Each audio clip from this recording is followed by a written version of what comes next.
Hello, if you're out there on Facebook and YouTube, welcome to the program. We're about to get started. We'll start letting in folks on our live Zoom session as well right now. Looks like we got a nice little live audience here. And momentarily, we'll sort of describe the program. We'll intro what we're doing here in case this is your first time running across us out there on social media. And we'll also introduce our guest for today. And we're excited to have you. And thanks for everyone who's joining the live Zoom session here. If you are out on Facebook and YouTube and you're interested to jump in on Zoom, we're going to have the opportunity for engagement and questions today. No pressure, but if you are interested in that, jump on the Zoom. It's an even closer engagement. If you feel like we can turn on your audio or bring you on camera to engage with our guest today as well. So keep that in mind, and we'll put those links in the chats so that you can participate as deeply as you would like. Also, if you do put in questions or comments in just the chat in Facebook or YouTube live, we will be able to see those as well. So if you did just have some question or comment you want to communicate, we can try to check those and engage with you on that level too. All right, I'd love to introduce our program today and get started, and then introduce you to our guest. So let's get started with saying that this is Piano Tech Radio Hour. What we do here is we gather every Saturday to meet with and learn from the most fascinating and knowledgeable folks in the piano world and music world. This could include manufacturers of pianos, rebuilders, musicians, makers of other instruments, and of course, piano techs. Our mutual goal is to become better at our various crafts and to help each other to create an ever more musical world together. Piano Tech Radio Hour is brought to you by Piano Technicians Masterclasses. This is an online learning resource that brings you cutting-edge instruction from piano industry masters without leaving your home. You can find out more at pianotechniciansmasterclass.com. And as a sub-program of Piano Technicians Masterclasses, we have this program, Piano Tech Radio Hour. You can subscribe to just the radio hour for $16 a month. You get direct access to each week's private Zoom call, as well as the archival recordings of over 200 episodes in our member area. You can join using the link bit.ly/joinptrh. That's bit.ly/joinptrh. We also like to do a little bit of housekeeping before we introduce our guest. Make sure you remember to subscribe to the podcast. Go to pianotechradio.com. We release audio-only episodes of the content that we record here via video. Typically, there's a bit of a turnaround time. We release archival episodes as well, but you can check it out while you're driving around, in the workshop, doing dishes, working out, whatever works for you. It's great content. And then we also have a blog at pianotechniciansmasterclass.substack.com. If you're that technical piano nerd and you want to learn high-level skills like regulation, voicing, even things about designing pianos or rebuilding pianos or piano history, we have all that great content in our member area, but the blog features little snippets of it that you can still get great value from, and then also get an idea of whether you want to dive a little bit deeper. So check out that blog at Substack. Just look up Piano Technicians Masterclasses at Substack and you'll find it. And then make sure you find out more about us on our socials, Facebook, LinkedIn, Instagram, Twitter. We're on all of those and trying to stay active as well. All right, I think it's about time to introduce our guest for the day. I'm very excited. She's a very accomplished professional and instructor as well. And her name is Edna Golandsky. And basically, she is a world-renowned expert in the Taubman Approach. She's got a career dedicated to helping pianists overcome technical challenges, prevent injuries, and reach their full expressive potential. She's become one of the most sought-after pedagogues in the music world. She studied at Juilliard and worked closely with Dorothy Taubman herself, solidifying her expertise in this groundbreaking technique. Edna regularly presents at top institutions, Yale, Curtis, Eastman, for example, and her master classes and seminars are held worldwide. She's also developed an acclaimed instructional set of materials, including a 10 DVD set on the Taubman Techniques that continue to benefit pianists globally. Her innovative work has helped countless musicians play pain-free while enhancing their artistic expression. We're thrilled to have her with us today to share insights from her extraordinary career. Edna, welcome to Piano Tech Radio Hour. Thank you for inviting me. I'm really very honored, and I don't think I've ever presented in a program that is not just for piano, the playing part, but the building, rebuilding, and tuning, and developing all kinds of materials. Yeah, that's wonderful. That's a first for me. Excellent. Well, it's great again, a privilege to have you here, and I know you're out there in New York City, which is exciting. I also have this piano tuning business in New York City, although I'm currently located in Chicago, and I think I was telling you beforehand, we're actually planning a very exciting event in Brooklyn on the 23rd of this month. We'll have a bunch of musicians, piano players there. A lot of our clientele are very wonderful people in the creative arts and music. So it's great. Maybe we'll get a bit of that New York spirit from you as well today. Tell me a little bit about your history as a musician, as somebody becoming a professional in the music world. How did this all get started? Piano lessons when I was a child. I was eight Okay. years old. uh, like loved, I was not from this country, loved to play outdoors, and my mother wanted me to do something other than just that. So she sent me to the next door piano teacher who lived nearby. We didn't even have a piano, so I used to practice in her home. And then she took me to her. I made progress quite quickly. She took me to her teacher who was I think that she was trained in Moscow. She was a Polish woman who was trained in Moscow at the big conservatory. And I was with her until I came to this country at age 16 and started my studies at the division at Juilliard, and then going on to undergraduate and graduate degrees. That's my, Okay. yeah, in It's an short. exciting journey. And do you mind me asking where you're from originally? Israel. Israel. Okay. All right. A little bit of controversial place right now. It's nice not I to say it, know, but that's why you don't hear me mention it. it's okay though. Yeah. We engage with the diversity of people from all over the world here, and we Yeah. enjoy that diversity.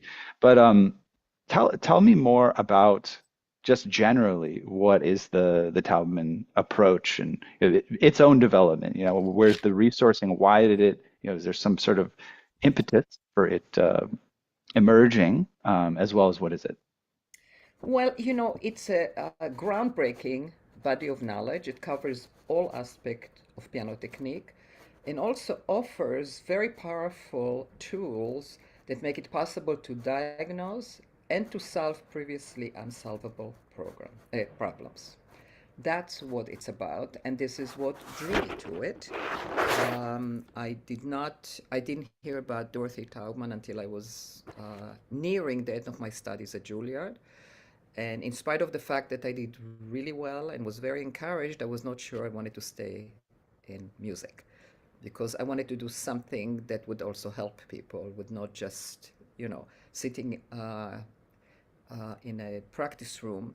Also, even though I had what was considered a very good technique at the time, I felt that I would get tired a little bit. Didn't think anything of it. Who didn't? It was kind of normal. And I think that speaks to a lot of pianists and other instrumentalists. But I felt also certain limitations of what pieces I would play, and was told keep practicing and everything will be okay. Um, and something in it did not sound exactly very promising. Also, I like to be among, with people. So I was beginning to look around to see what else would I do when my roommate started her studies with Dorothy Taubman. She was also at Juilliard, and my world completely changed because I didn't know that there was any more, any better, any different. I just knew that I went for a lesson, and I never asked questions because you always were told to go home and practice.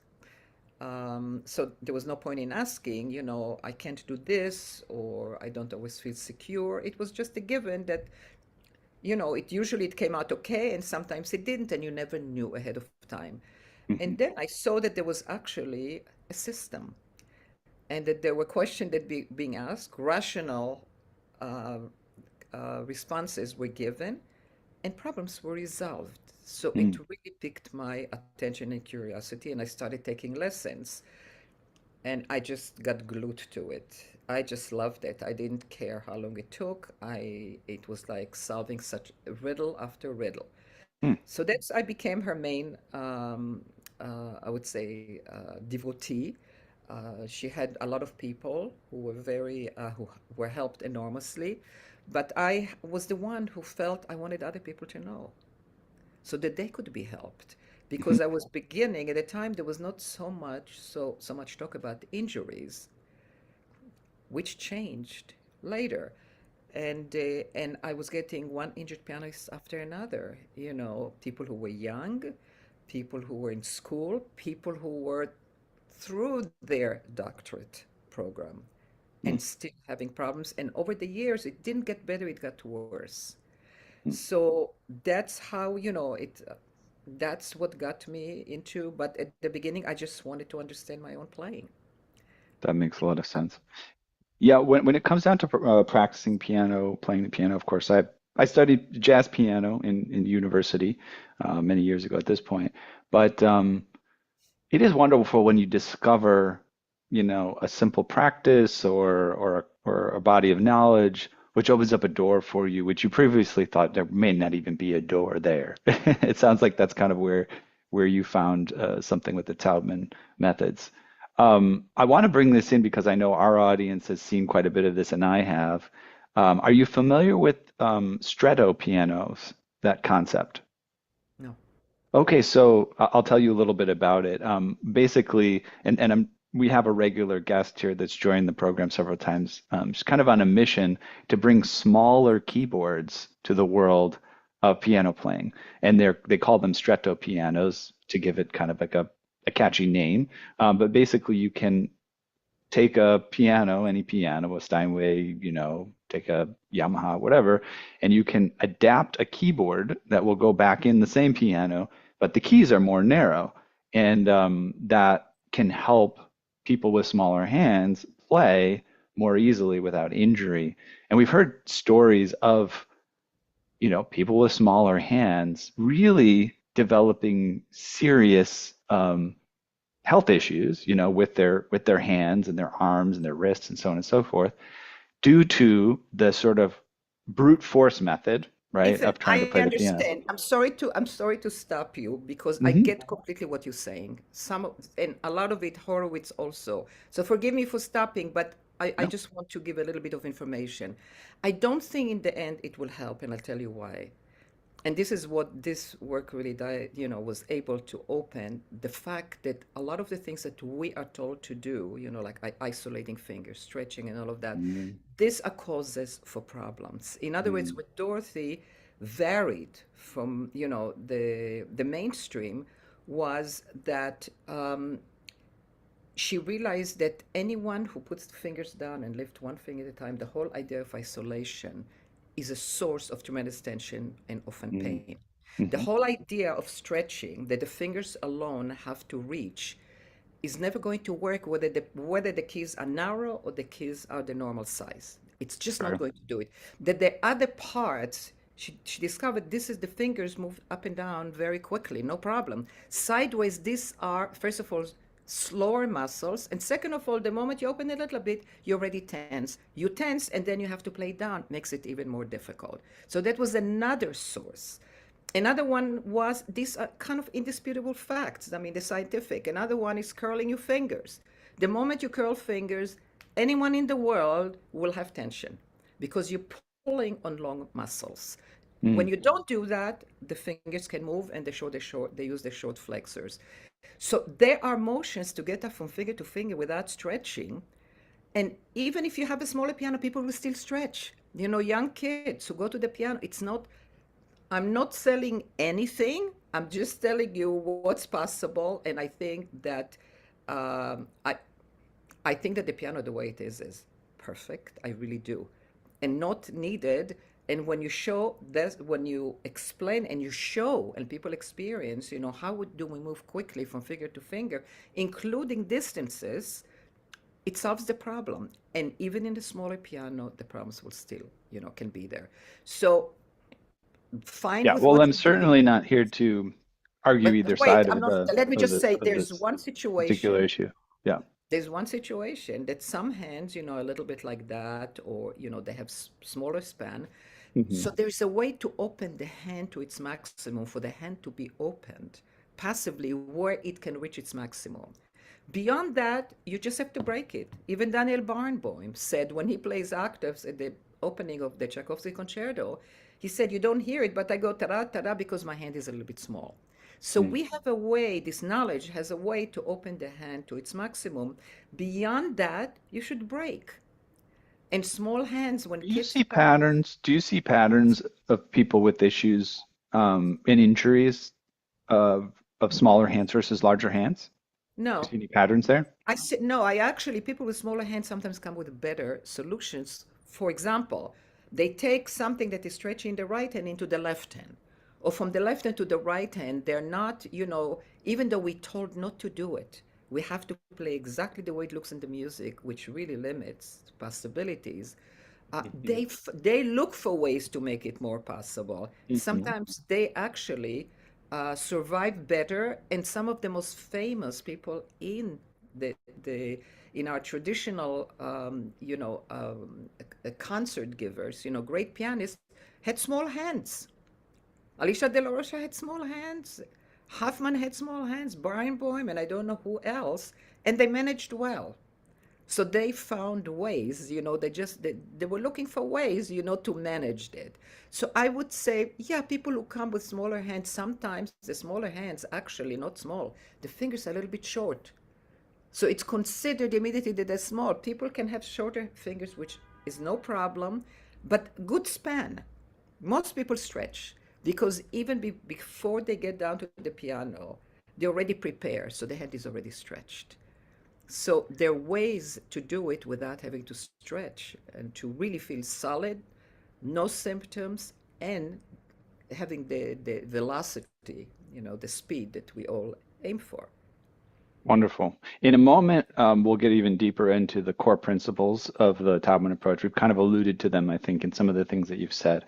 I do want to mention, which I think I also just mentioned briefly up front, if people have questions or this is sparking, a conversation or whatever, we want to welcome people to engage. Edna has told me, these topics tend to spark questions and conversations. No pressure again, but if you're out there on Facebook or YouTube, type something in the comments. If you're here in the Zoom call, same thing. If you feel like participating in the conversation, you want to come on video or audio, we welcome that as well. All right, moving, and you could just type in the chat. We may keep questions until a little bit later, but you can certainly type them earlier so that we can bookmark them and come to them later. All right, Edna, can you share a little bit more intentionally the core principles of the Taubman approach? I will just say, and I'll be glad to, in short, because you can go into, there's a lot of depth, and complexity in technique that we don't realize because most of it we don't see. But I wanted to say that, my institute, the Golandsky Institute.org, has a lot of information. My own website has free information also about many of the core principles. And I just came out with a book this week, which immediately turned into number one seller. And it's called, is it the Taubman title? approach to piano technique, unlock your full pianistic potential. So if anyone wants to have more, in depth, uh, you can go to that. So there's a lot of information out there. I would say that the first thing to take into consideration is that word alignment and coordination. And I think that most of us are aware because of all the um, all the yoga and the tai chi and the qigong, the thousands of years old of all kinds of practices talk about alignment. You can't move without being aligned. In the 20th century, Alexander Feldenkrais, Pilates, all of those things are good. They talk about body alignment. But the body alignment does not ensure the playing apparatus alignment. That's another alignment. And that alignment is the fingers. That's the first thing that touches the key. It's connected to the hand. You can't separate them. And the hand is connected to the arm. And it turns out, the two arms, there's the forearm and there's the upper arm. One arm is very quick, the other arm is very slow. So there are leading parts, which are the finger, hand, and forearm, and the upper arm, which is connected, and the body move accordingly to their need. So when you talk about the core principle is, first of all, that the understanding of what are the main causes for injuries, or even just tension or fatigue, which is what I experienced, and some backache, which I didn't know had anything to do with piano, and it did. And correcting what I did here, corrected, got rid of the pain. So you have that, and then the whole what I just mentioned. What are the main reasons that they break that alignment? The curling, the stretching, the isolation, which is one of the worst thing. That one, the dropping of the wrist, any kind of a break in alignment, too high, which usually doesn't happen, too low, you're too high, you're too out, you're too in, all of those things, it's explained. So there's a way for that thing is your body in the playing, basically. So that's one thing. Then that relates also. So we with the first thing we teach people how to. You can't when you say keep it aligned, it doesn't mean a person can go to the piano and know what it means on a physical level. Then you have to move with freedom. It's like if you tense your body and you walk, it's going to get in the way of speed or comfort. Same thing here. So if you have those basic things creating already tension, normally, if there's tension, we're told to relax. Then tremendous amount of weight is going down. And that was the cause. What I had a base certain relaxation, which was also in the wrist, that other muscles tighten, to keep you on the piano. So you have to keep that alignment. It goes into how do you sit? What's the seat height?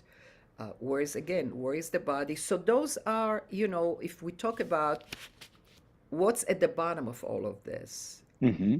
alignment, coordination, goes into positions, what are the right positions at the piano, and motions. How do we move in a way that is secure? Small hands don't feel small, and you know how to do it so that you don't use the movements that cause the problems. And that's the whole body of knowledge of Taubman, which is how to move from finger to finger correctly. What happens when you go into the blacky area and out? Most people twist to get in. They stay out, then they go to C sharp, let's say they stay, or to D flat, and the arm is moving this way. That's another break. And every break, it's not just that it's a break, but it causes pain in the wrist. And by the way, the dropping of the wrist is the main reason for carpal tunnel syndrome. So, when we go to doctors or to physical therapists and all of that, they are dealing with the symptoms. So sometimes the symptoms can get a little bit better, but you can't practice much. You have to take times off. Um, and you're told to take 20 minutes off and all of that, and you can never quite rely on it.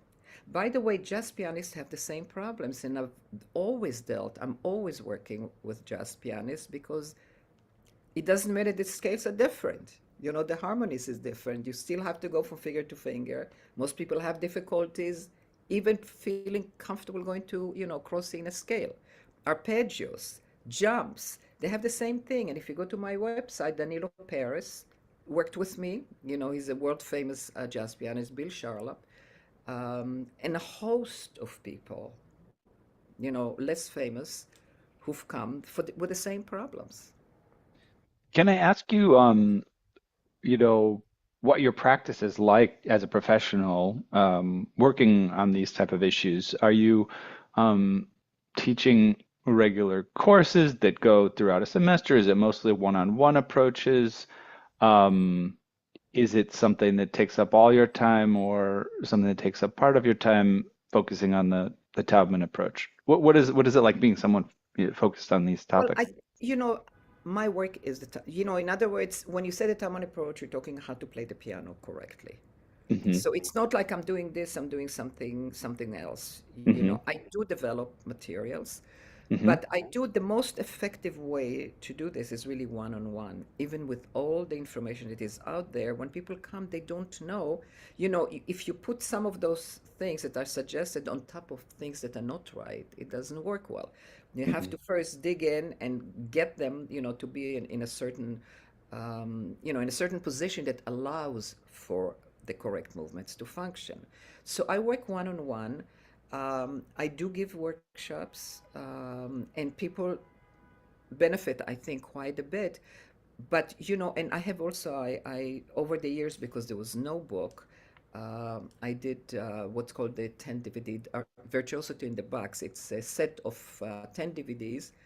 I did it 30 years ago, just to have, to have something, that people can look at. And people have been helped throughout the world. I mean, we have people reaching us from 90 countries, Hmm. because the problems are the same. The education is the same. Everybody isolates. No matter where they come, everybody stretches, everybody curls, everybody Hmm. twists, no matter where they are. So my work is, and I kept digging into the work. So it's like anything in science, it's like enlarging the picture so you can look, and more information allows for even more to come by. So I develop materials also. Yeah.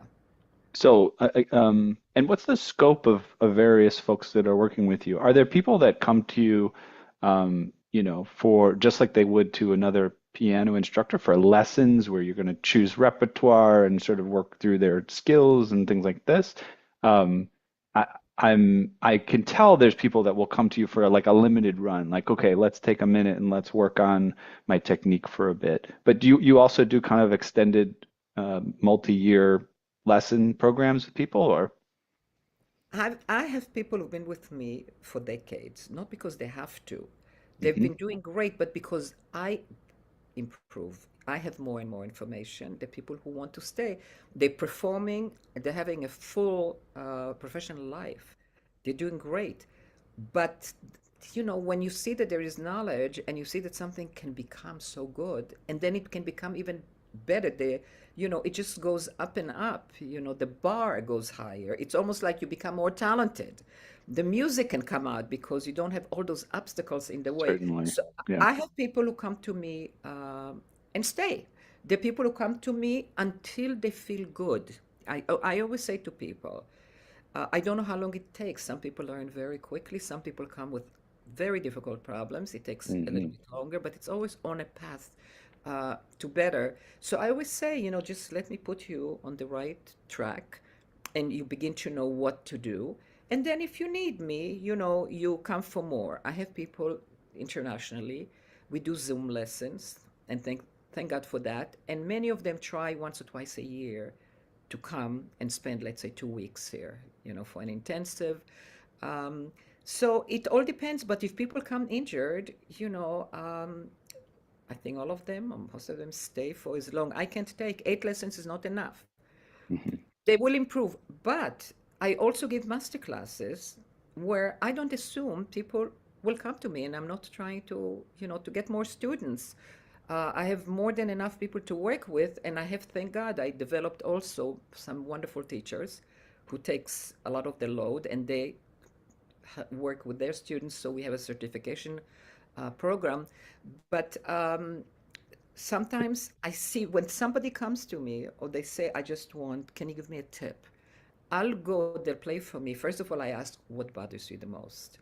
I'll start with that. But I will, if they just say, can you, I can't get the big sound that I like. My octaves are not fast enough. Sometimes I can do it very quickly. It depends on the person. But I do sometimes, I tell people at least 2 lessons, because one lesson is a little bit strange when the whole language is different. It's a physical language. Hmm. And It sounds like people come to you. I mean, not everyone, but a certain portion of people who are coming from almost like a place of trauma, right? Where they're playing and they're playing, and then all of a sudden, totally, I can't move forward, and I've got to find a solution. And yes.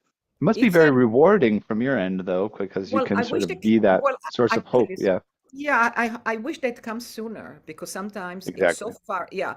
But very often we are the last stop. They've tried Yeah. the doctors, they tried this, they tried meditation, which I'm a total supporter of. All good things. It's still, how the hell do you put that key down? And how do you go from key to key, just to put it very, very basic? So people very often, they come and they say, if you can't help me, this is the end of the road for me. Hmm. But there's so much with technology, there's so much information that people very often don't come injured. They just say, I feel I reach, I do okay, but I feel there's no more. And I read what this work is about, and I know that you can show me some. When I say me, I mean me and people who do the work well, who teach the Hmm. work well. So they will come for just getting better. I can't always rely on my octaves. I can't always rely on my leaps. I always miss here. So people, so it depends where, sometimes people who come like that, I'll show something a little bit more general that I know will help. And then they will come back and say, can you show me the basic stuff? Because it's almost, there's some things that are like the foundation. And when you Right. have As that, a methodology there. Yeah. it's not only that, like how to go from finger to finger properly, Properly, I mean, feels good. Right. It's not just the talking is the beginning, but just everybody, the most accomplished people, they will whisper it. I can't control my single notes. I can do better with chords, but the single notes I can't do. I can't rely on it. It's not even, show me. And that's the basic, bread and butter to begin with. So how much of this methodology um, do you feel is ex sort of exclusive to what you have access to and can share with people? How much do you think has sort of leaked out into people's, like, maybe people are using various things that come from the Taubman methods, but they wouldn't be able to name it or anything like that. Uh, what do you think is the state of kind of the field in that respect? The field is stuck Okay. like 300 years ago, because there was a doctor who defined already problems 300 years ago, an Italian doctor, Ramazzini, and he saw the relationship between what he called violent body movements, and pain. People who worked in the fields, but then he said also drummers had it. He calls it the palsy, So there was already the beginning, 19th century, a lot of writing about it. And they say that musicians were second only to the people to writers. They had a very thin, you know, feather, and they were holding Hmm. like this. And as a matter of fact, I had the podcast interview yesterday, and I said that the New York Times has a science section every Tuesday, and they just had on the front that scribers or scriveners, they call them, in ancient Egypt, Right. where had ergonomic problems, what they call ergonomic problems that we have today. So they Right. had, all the body positions and everything, but they noticed that there was a deformity in the thumb. And they understood that it from all the, the drawings and everything, that it was probably from holding. And it's absolutely so, because when you curl your thumb, you're going to end up deformed. When you pull the thumb out like that, you're going to end up deformed. And that is true. When you stretch the thumb, and most of us do, to make the hand bigger, you're going to deform it. And sometimes you stretch and you're told also to curl at the same time. Disaster. So, we have it today on the computer injuries. Same basic information is lacking. And there it's very easy, because these basic principles are very easy to show. You don't have to play difficult music. You don't have to get many sounds. You don't have 88 keys. And also the iPhone. These are all related, and they have the same foundation that is wrong. Yeah. Something has So, got to be wrong. so you're speaking of this in application to piano, but you're mentioning how it can extend into some of the other things that we use, especially repetitively these days. I definitely want to get into the topics of other instruments, however much you might have to share about that. And I doubt you'll have very specific information, but it would be interesting to talk about piano tuners, right? We have to use our hands, and our bodies to tune pianos. I know there's there's a handful of piano technicians who pay attention to the exact Alexander techniques and try to apply them to piano tuning as well. Okay. Um, so let's talk What are about the this a little bit. Would you like Yeah. to talk about other instruments a little bit first, or dive right into piano tuning and see if we can Well, apply anything? Yeah. I would say that I have more experience with other instruments that Yeah, let's do the that. piano tuning. That the Tell tuner me. comes, and as a matter of fact, one of my students now is a tuner. He hasn't asked me anything about tuning. Hmm. This is a person, and again, he's with a doctorate and extensive playing and playing career. Was a dean in a music school. Um, and also does tuning, to make a living. So he hasn't asked me about that. But other instruments, this is a story. I never looked to work with other instrumentalists because I don't know those instruments.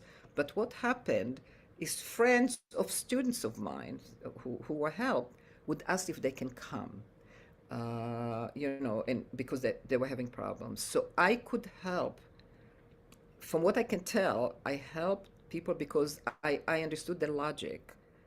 So for example, by the way, I went several times to the Danilo Perez Panama Festival in Panama. I don't know if you knew about it.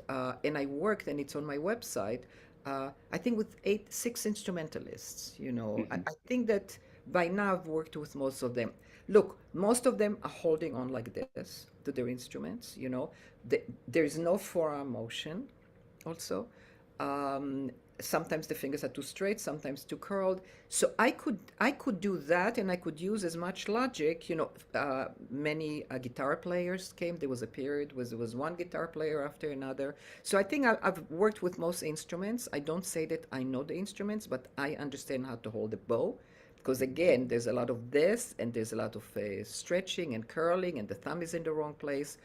Um, but so I always would show, and they would say, I feel much better. And that would be it, once or twice or three times. But one violinist stayed with me for 12 years. And because we just started, and she was highly accomplished, but there were certain problems that the teachers never throughout, in Europe or in the US, couldn't solve. And when she asked me if just can I ask you a question, I solved it. And then I solved it again. She started coming and she said, could you teach me? So I developed a lot of knowledge, with how to handle, the parts that are not, piano related. But there is a methodology, and a way of thinking and understanding, that it was interesting for me. But if any string player comes now, I send them to her because my Okay. interest is the piano, and Right. but other instrumentalists suffer just as much.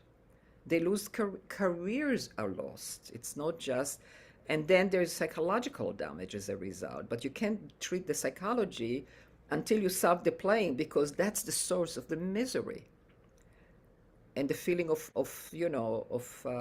being a failure. It goes very deep. Yes. Yes. Yeah. We've But definitely piano heard tuning, I of know these. nothing. I don't know about, I haven't observed Well, tuning. maybe, yeah, maybe we should try something out. I mean, it's advantageous that we have a team of piano tuners there in New York. Right now, there's five of them. So maybe we can get you a free piano tuning and set up a little bit experimental landscape or something, or maybe talk with your student who tunes pianos about the idea, and Yeah, I they can think that that see. would be that would be really good. Yeah. Um, Wonderful. Well, tell me a little bit about sort of your thoughts here on the future of piano pedagogy, given all the things that you've incorporated and what you've learned not only about this approach, but about how information travels and disseminates and the various, obstacles and pathways that work. What are your thoughts about how things will evolve as we teach piano and technique into the future? Well, I wanted to say because you had asked me and you mentioned that pieces of the Taubman do travel, and in some I see it more, but I also see it done very badly. Sure. So, Yeah, that's a because, problem. That's exactly what I was going to say. Is there's a problem when you only get little pieces of things yeah, and exactly. And misinterpreted and used the wrong way. yeah, And yeah. because I look, my feeling is, if someone does a good job, it doesn't matter to me if they got it from my website or they heard a workshop or whatever it is. But what I see, it's part of a system. Technique is like seeing nature at work. And it's the same as, I don't know, if medicine, the doctor doesn't, they don't know really their field, therefore they can't diagnose properly and they can't treat properly. And we know that there are many doctors anyway who don't do it, but you have to know, you have to understand where things fit. It's not one thing or two things.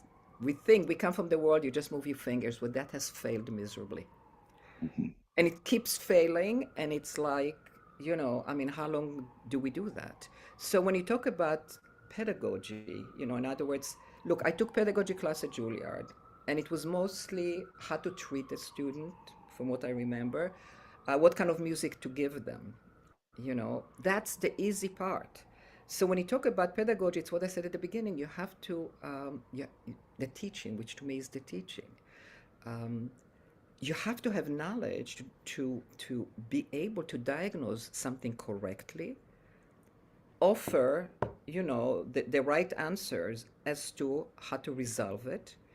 And that's to me the pedagogy. So if you're looking into a world that will continue with the curled fingers, the stretches, the exercises, thinking that the hands will grow, they don't grow anymore. They are what they are, and what's the best that we can do with them. So I don't look, I think that if we don't change, begin to face to the fact that when we do all of those things, people get into trouble. And Mhm. medical students take the oath, do no harm. By doing those things, it doesn't go free. You're doing harm, Mhm. because they're going to end up in trouble. This is a physical, just physical thing. And we don't know that maybe Dorothy Taubman was audacious enough to think, yeah, in spite of what everybody says, in spite of our adoration of, the great pianists, and they deserve it, many of them had problems. Many of them were injured, including people like Rachmaninoff and Glenn Gould, Mhm. Paderewski and Clara Schumann and Robert Schumann, and it goes on and on. And we just think it's the normal. So if things don't change, and people, at least the people who go to my website or the institute website and will say, I got rid of pain. I didn't even show them anything. They just the knowledge that you're connected and it moves together, and that there's a freedom, and it has to be at a certain height where it feels lined up, and where the arm feels that it's right over the keys, so that it's easy to put them. There's a little bit of a weight and let go, gravity. And that's what I explain in the book. I explain all those principles, because we use same words, but it's not the same language, it's not the same information.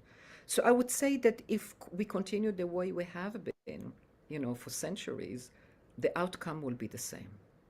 The change is long overdue, and not just any change, but really understanding causes and offering solutions, which is what this work does.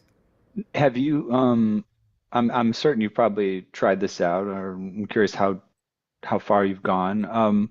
Initiatives to say, hey, can we get this as a part of a standard curriculum in various music schools or, things like that? No, How it's far have not. you gone in that direction? Well, I would say, look, this is a challenge to the teaching profession. I always knew that it's not the faculties, of music school, but it's the students who will be the ones who will put it out. And that's exactly what happens. You have teachers who face up to the fact, and they do want to take lessons. They're not ashamed, you know. They want to help their students, their own playing and their students. I am on a faculty of CUNY in New York.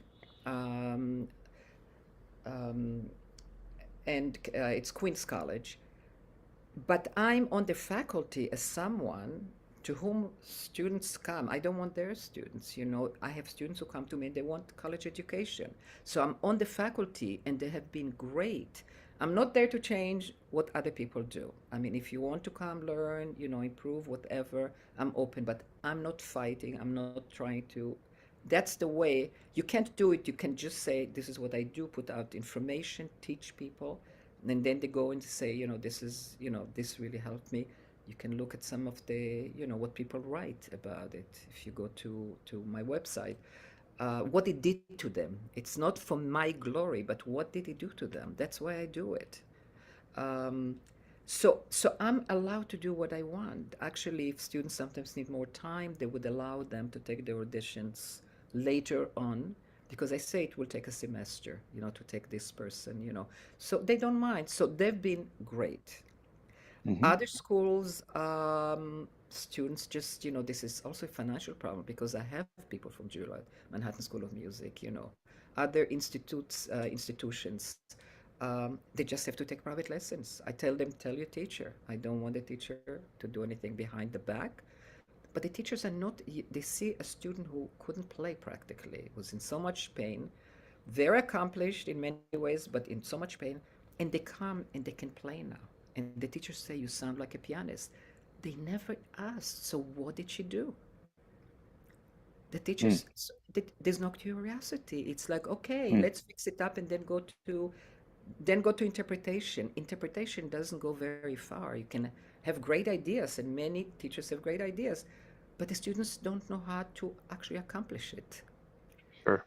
So the technique is not just how do we move quickly, how to produce sound, how do we physically shape phrases, you know, how do we get Hmm. the musical effects, whether we feel inspired or we don't feel inspired.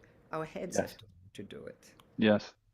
Yeah, I'm very personally, I'm very cross-disciplinary, so I often see the sort of patterns across various domains, and I'm thinking over the past little bit here about athletics, like if you're a runner or you're playing a specific sport, again, there's injuries that people sustain, and an approach where you say, well, that's just a part of being an athlete or whatever, you'll have injuries. There is a part of that, I think that, let's look at like something like running or lifting weights or whatever. There's a point at which your body undergoes some sort of a stress it as a way of developing, right? So, No. Well, well, no, but students this have is true. Listen, don't yeah, say no, because what I'm saying is, yeah, like, if I'm weightlifting, I have yeah. to injure my muscles in a way, right, in order for them to be triggered to grow. I don't know that that is when you say no, I get it. I'm I say sorry. that's not so much as part of the piano playing No, I process, wanted, I right? wanted Yeah. actually, I wanted to say that the body, deals with, big muscles and Hmm. big movements. And I think that there's a whole field, I think, in athletics, of people who've tried to find. So I don't know because injury to me is usually an indication Hmm. that something didn't go well. I understand that you have to maybe certain stress to develop maybe muscles, but you Exactly. see the playing, when it comes to the playing, um, you don't have to develop muscles. And you see young kids Exactly. playing so it's not, I mean, muscles are being used, but the right ones are being used when you move correctly.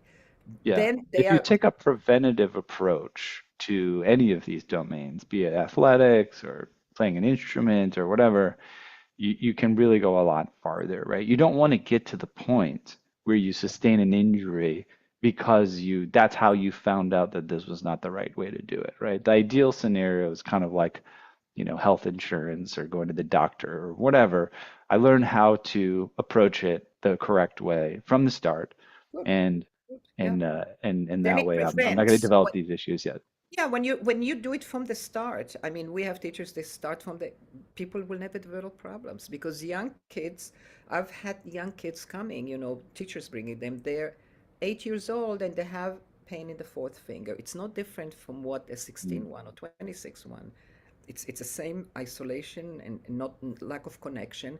It's not different, but I'm saying it doesn't take much or many years sometimes to develop, and that also would intrigue Taubman, that young kids would have it. For sure. Yeah.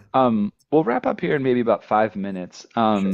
I'm um, I'm just checking. I'm looking over your book here, like the table of contents, which I can see on Amazon. We'll get the link over as well to the chat here. Let me put that in there while I'm in. in the book here. So the book on Amazon, there's a link to that if you guys are interested. So you have It your sort of has foundation. it, and it has a whole video, by the way, library there. So every subject I demonstrate at the piano.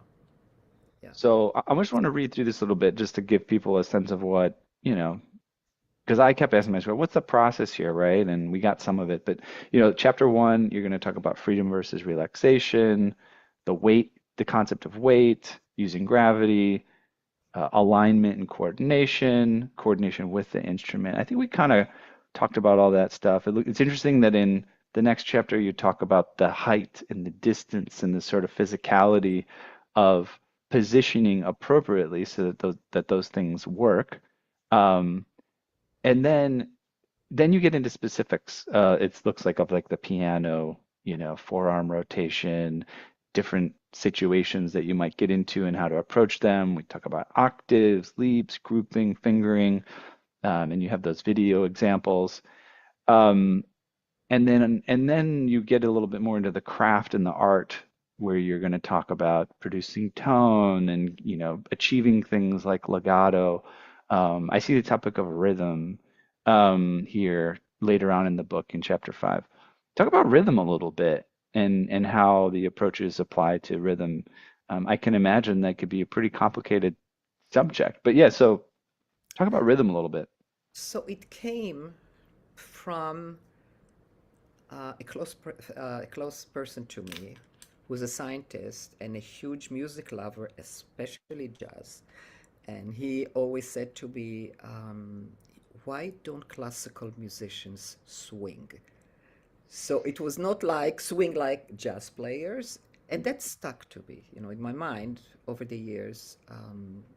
Why is it? Where is the lilt? We talk more about lilt because I worked with some very fine pianists, and when the playing was good and the tone production and everything, but I found that it wasn't rhythmic enough, and rhythm can be very, very subtle, more than in jazz, in a sense.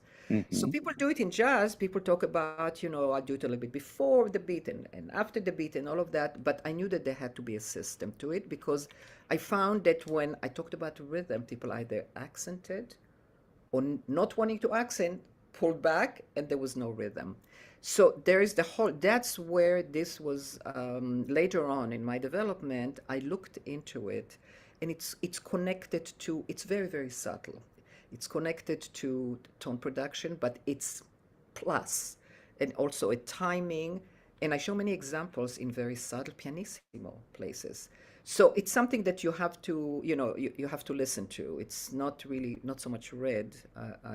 I did. But what I found incredible is that when I edit it on a conscious level with people, and I did it very intuitively, but I didn't know exactly what I was doing, and I was able then to do it, to go beyond the intuition. The intuition works sometimes and sometimes it doesn't.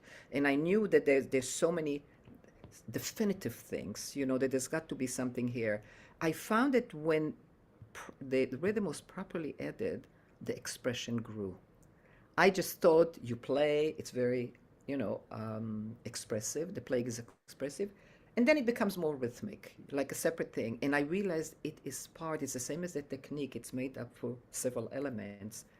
Also, music making is, when you talk about tone, you talk about shaping, of course, some pedaling, the whole aspect that, and the rhythm all together create really like one entity that Mm, sounds really exciting. But mm, how you do it is really how do you part of it, how do you control sound and very subtle timing. Everything in piano technique is very subtle, you know. hmm. So that was one of the most interesting thing, and it came along, and I did another one which was called the forgotten lines, because very often in classical music you bring out the main line, but in order for that line to be sounding, whether right or left hand, we play very quietly everything else. It's as if Hmm. you had a string quartet, the first violinist we hear, and everybody else, is out Whispering. Yeah. whispering. So it's a fear of too much sound, not knowing how to balance, how to create every kind of sound in terms of the loud and the soft and the in between, and also the very, the singing, every quality of sound, volume and quality. Um, so how do we do that? But then how do we balance the two hands, so that we can hear everything? And in great playing, you hear everything. People doing it just, again, intuitively, but most of us don't. Hmm. And even Well, the people with intuition, if they knew what they were doing, they wouldn't have to rely so much on intuition. But in jazz, my God, you hear, and especially the good people, you want to jump. yes. Yeah, I mean, my intuition, and we'll wrap up here in a minute. It's about the end of the hour, but and you may say yes or no on this, but my intuition on rhythm when it's executed properly for your system and to have the expression, it has to become a more embodied type of thing, right? It's not about listening to the metronome and placing this No, here no, and no, this here. no, no. Yeah, It metronome doesn't do it. Exactly, you're exactly yeah. right. You just play, you don't rush or you don't slow down. No, it's beyond. You have to do something at that point of the beat of the offbeat. Yeah, yeah. So now classical music can swing. I bet. I wouldn't be surprised. All right, wonderful. Well, I'm sure we could talk about this quite a bit more. It's a fascinating world, and I hope people can dive a little bit deeper. I do look forward, I encourage you to get in touch with your pianist, your piano tuner student too, and maybe we I, can coordinate something interesting. Because yeah, I do think I'll be very honest with you. Like I said, we have talked about the exam. We hear about the Alexander technique. I actually would love to talk about that as well. But regardless, piano tuners are subject to very serious injuries based on their profession. And I know of at least a few people. I know of a fellow who was really a standout technician, went to the best schools and, on the topic and was tuning lots of pianos and now, is a wow, that's salesman at you know, at a just a general, whatever. He's just a salesman and it's not because he wants to be a salesman. It's not due to lack of talent.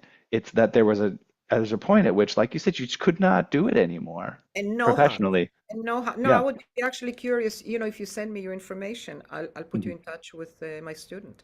He never Mhm. asked me. So maybe he's taking already the I'm sure principles. intuitively, yeah, he's probably Not even crossing over. intuitively. I'll ask him. I'll be Yeah. very happy to be, and I would love to help, people who are, in trouble. I mean, this is what it's about, when you have information and it's so helpful, what could be better in life? Yes, absolutely. All right. I'm gonna walk us out here just in a very brief moment. Any place you want to specifically send people, website, social medias, or something, get the I mean, book, whatever. I'm on social media. I have someone who does it for me, so they can find me there. Again, the Golandsky Institute.org has tremendous amount of information.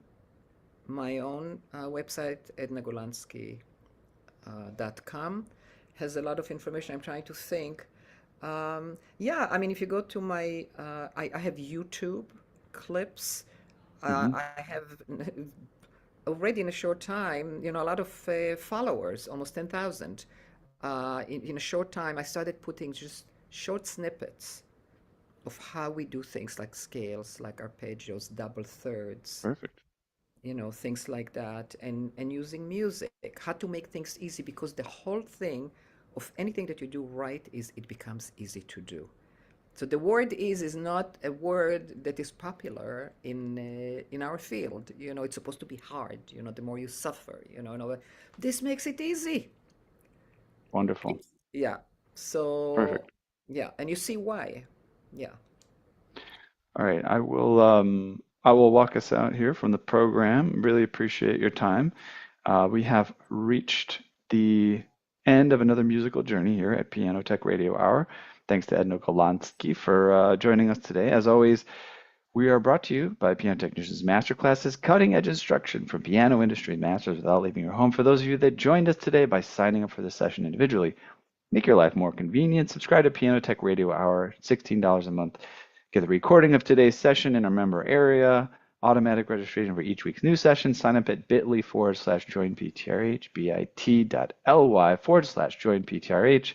As I mentioned up front, you got to check out the podcast, pianotechradio.com, the blog that we're putting out there on Substack, Piano Technicians Masterclass Substack. Look it up, you'll find it. And find our socials, Facebook, Instagram, LinkedIn, Twitter. And keep involved. We'd love to see you. We'd love to see more of you, Edna, as well. Thank you for joining us, and we'll sign off. Okay. All right, thanks everyone. Bye.